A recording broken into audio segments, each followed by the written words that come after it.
leave the Skype open so you can watch these upcoming presentations. Wonderful. Okay. I'll come in and out, but I appreciate it. Yeah, and you can just bail out when you want to. Okay, thank you. Okay, good afternoon, early evening everybody. I'm not him, just in case you're wondering. I'm Mark Warner, I'm the Sustainability Manager for Leeds Metropolitan University. The reason why I put Swampy on there is because I think as was alluded to earlier on through the insert presentation, you know, the question of are you just a bunch of tree huggers comes up again and again. I'm not. I work for Estates. This is our Headingley campus in Estates. We have every single type of building you can possibly have, from buildings from the 1700s right the way to buildings that were built 3 or 4 years ago. So when it comes to materials, we've got every type of material you can possibly imagine. Our stage strategy is based around carbon, condition and space. Carbon speaks for itself, we've all got carbon reduction strategies. Condition is about having a space that is fit for purpose, hence the marine doing pull-ups. And space is about making sure that that space is utilised correctly. We have 35% too much space and we're reducing that. Some stats on ourselves: we use enough gas for 5,500 homes, 15,000 balloons worth of carbon emissions from our gas and electricity consumption. The other ones went really quickly, these ones seem to be going really slowly. We use enough for 3,500 houses in terms of electricity consumption.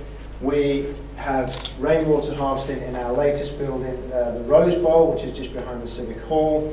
And they wouldn't let me have a green roof, so I persuaded them to have a wildflower car park instead, which is the car park inside of the, just outside of the Rose Bowl. So those facts are there to give you a flavour of we are committed to sustainability. We are doing what everybody else is doing, which is recording how much we use.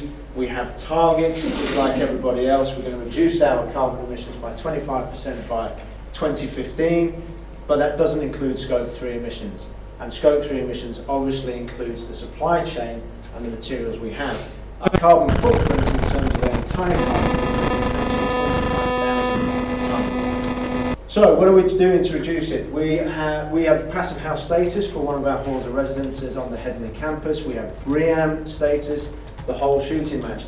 The problem with BREEAM and passive house is that it's mainly focused around energy. It doesn't really focus on materials and the interaction between those materials and how that affects design. So we're going a little bit further with the Leeds Sustainability Institute, and we're actually putting a research paper together to get some partners in to actually look at our 1960s building, Calverley building, to see how the 1960s elements of it perform against the refurbishment elements that we're doing starting at level 10.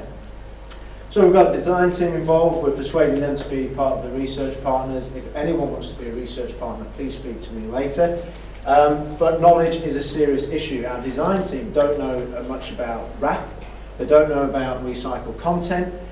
They're then going to the supply chain, and our supply chain doesn't know about recycled content. It's very, very difficult.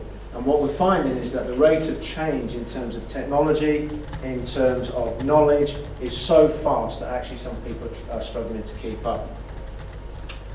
Not me though. So, some of the knowledge questions are materials versus functionality, LED lighting, new technology, and the question is, well, if that has 5% recycled content in, which it doesn't because most of it's metal, do we dismiss it because it only has 5% recycled content? Or do we keep it because actually it produces a lot more benefits later on down the line? Same with heating systems. They are incredibly complicated heating systems now, but if we can get some materials like state changing materials, for example, which make them less complicated, I mean we need less heating within our buildings and rely more on passive design, those materials, are they going to be problems in the future? We don't know. In terms of space, this is your traditional lecture theatre, thousands of seats, thousands of products in there, all with harmful chemicals in, no doubt because of fire retardants and all the rest of it. If we are building a new lecture theatre, where does the decision-making process come into play? However, traditional lecture theatres are disappearing, social spaces are becoming more popular, as demonstrated by today, less materials involved. Where do we find the balance between how much materials we have and how much materials we don't have, and where does the economic decision come in terms of recycled content? However, education's moving towards this. We can learn anywhere. Do we actually need the buildings? Do we actually need the materials in the first place? How are we going to deal with the fact that I can do anything from my mobile phone? I can do it 30,000 feet up in the air. It doesn't matter. Do we actually need it? So all of the questions that have been raised today are absolutely bamboozling me, because I'm also thinking, well, what's next? I haven't even got the answers to the things we've discussed today, and it's all going to change tomorrow. And then the overarching question is, in terms of materials, in terms of energy efficiency, in terms of how we learn, in terms of everything, are we still going to be happy? And are we going to be delivering the things that we actually need to be delivering?